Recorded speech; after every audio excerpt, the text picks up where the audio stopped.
यमुना नदी में झाग फोम नजर आ रही है और साफ तौर पे नजर आ रहा है कि डिटर्जेंट्स के चलते, टॉक्सिक वेस्ट के चलते हमारी यमुना नदी ओखला बराज पर मैली हो गई है, गंदी हो गई है और झाग बनकर उभरी और झाग नदी में तैर रही है। मैं आपको बता दूं, वो ओखला बराज उत्तर प्रदेश इरिगेशन विभाग के अधीन आता है। ओखला बराज पर यमुना नदी में झाग फोम नजर आ रही है और साफ तौर पे नजर आ रहा है कि डिटर्जेंट्स के चलते, टॉक्सिक वेस्ट के चलते हमारी यमुना नदी ओखला बराज पर मैली हो गई है, गंदी हो गई है और झाग बनकर उभरी और झाग नदी में तैर रही है। मैं आपको बता दूं कि ओखला बराज, जहां की वीडियो, जहां की फोटोज आप सबके स्क्रीन पर लगातार आ रही हैं, व्हाट्सएप पर आ रही हैं, न्यूज चैनल्स पर दिखाई जा रही हैं, अखबारों में छप रही हैं, वो ओखला बराज उत्तर प्रदेश इरिगेशन विभाग के अधीन आता है। उसकी मेंटेनेंस और वो पूरा ओखला बराज यूपी सरकार के इरिगेशन विभाग के अधीन आता है। हमने कई बार यूपी सरकार को चिट्ठियां लिखकर कई सारी सुझाव, कई सारे सॉल्यूशंस भी बताए,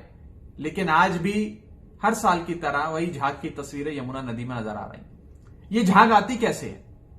यह समझना बहुत जरूरी है। लगभग 155 MGD यानी कि million gallons of water per day Okhla barrage पर आकर मिलता है, जिसमें से 105 MGD हरियाणा सरकार की ओर से यमुना नदी में जो छोड़ी जाती है धारा, नजफगढ़ ड्रेन से निकलते हुए आता है, और लगभग 50 MGD उत्तर प्रदेश सरकार की ओर से गंगा नदी का पानी जो छोड़ा जाता है,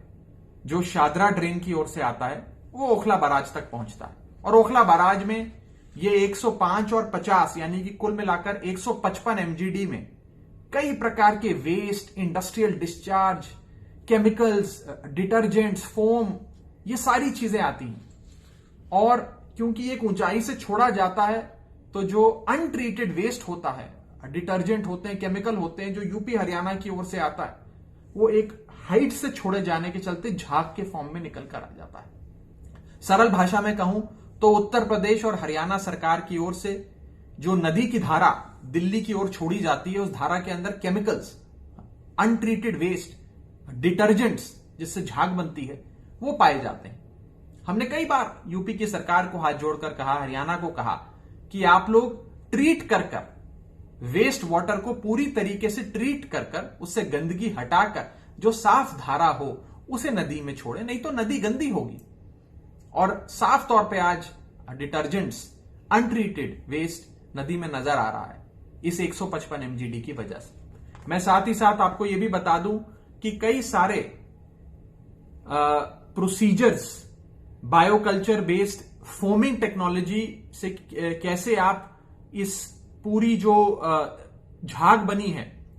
इससे निजात पा सकते हैं, ये लगातार दिल्ली सरकार ने उत्तर प्रदेश सरकार को लिखकर कहा कि यूपी इरिगेशन विभाग के अधीन आने वाले ओखला बराज जो पड़ता दिल्ली में है लेकिन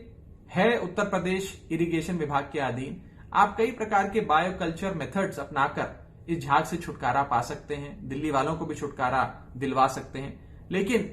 अभी तक इस प्रकार का कोई समाधान नहीं नजर आया है।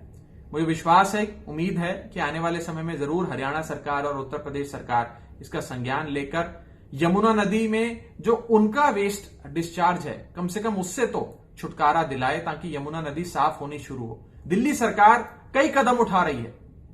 STPs की टेक्नोलॉजी को बढ़ाने से लेकर यमुना नदी साफ करने के लिए इंटर